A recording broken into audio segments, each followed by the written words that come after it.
Pray come in, come in. Do make yourself comfortable. You find me at a most opportune moment. I was just applying the final flourishes to the latest chronicle detailing the exploits of my singular companion, Hoggle of Hoggleston. The morning mists over Whispering Woods didn't stand a chance against Hoggle. Hoggle was a ginger tabby of substantial girth and even more substantial dignity. He was not merely a cat, he was a ranger of the Mossy Marches, a title he had bestowed upon himself and which the local squirrels begrudgingly accepted. His home, Hoggleston, was a cottage nestled between the roots of an ancient oak. It had a chimney that puffed lavender-scented smoke, and a front door perfectly sized for a creature with whiskers and a slight over-reliance on cream. The morning patrol. Hoggle stepped out onto his porch, adjusting his tiny leather utility belt. It held a silver whistle, a pouch of dried catnip, and a very small yet very sharp sword he used mostly for pointing at things. Right then, Hoggle meowed to the dew-covered grass, the perimeter won't sniff itself. The life of a ranger was one of constant vigilance. He spent the first 20 minutes of his patrol stalking a particularly suspicious yellow butterfly. He moved with grace and determination, only occasionally stopping his pursuit to scan his surroundings. When the butterfly finally retreated over the brook, Hoggle puffed out his chest. "And stay out," he muttered, licking a stray paw hair back into place. "This sector is under Hoggleston jurisdiction." An unexpected disturbance. As he reached the great ferns, a frantic rustling broke the silence. Out tumbled Pip, a field mouse wearing a thimble for a hat and carrying a backpack made of what appeared to be an oak leaf. Hoggle was an expert on the various leaves of the forests and woodlands. In fact, some years ago he had authored a monograph titled "Upon the Distinction between the Various Leaves of the Mossy Marches." "Ranger Hoggle! Ranger Hoggle!" Pip squeaked, nearly tripping over his own tail. "The Glimmerbees have locked the meadow gate. They say the pollen taxes haven't been paid, and now nobody can get to the wild strawberry patch." Hoggle narrowed his eyes. This was grave news.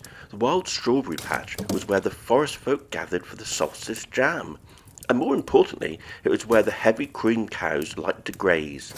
"Taxes?" Hoggle growled, his tail twitching like a disgruntled snake. "The bees are getting ideas above their station again. Lead the way, Pip, but stay behind my flank. It might get fuzzy." The stand at the meadow gate. The meadow gate was actually just two tall sunflowers leaning against each other, but today a swarm of golden bees hovered in a shimmering wall between them. Hoggle marched up, his belly brushing the clover. He didn't pounce. A ranger knows that diplomacy is just pouncing with words. "Halt!" buzzed the lead bee, a fuzzy fellow with a very pompous set of antennae. "Entry requires 3 grains of go-dust, with a formal apology to the Queen for that unfortunate swatting incident last Tuesday." Hoggle sat down and began to wash his ear with calculated indifference. "I don't do apologies," he said between licks, "and I don't do go-dust. But I do know where the great bare apple tree is, the one dripping with fermented nectar that you lot haven't found yet." The bees stopped buzzing. The wall of gold wavered. "The bare apple tree? That's a myth, a legend told to larvae at bedtime." "Is it?" Hoggle stood up, pointing his sword towards the north. "Or is it just past the shadowed pond, guarded by a very sleepy owl who happens to be a dear friend of mine? I could show you, or I could go back to Hoggleston and nap. Decisions, decisions." 10 minutes later, the meadow gate was wide open. The bees were streaming toward the north in a dizzy, excited cloud, and the forest folk were cheering. Pip the mouse offered Hoggle a single perfect wild strawberry. Hoggle accepted it with a nod, though he secretly preferred trout. "Just doing the job, Pip," Hoggle said, turning his back towards his sanctuary.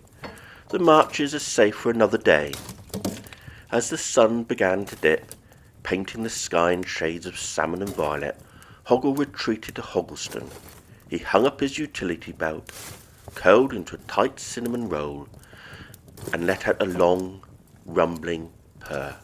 The ranger was off duty.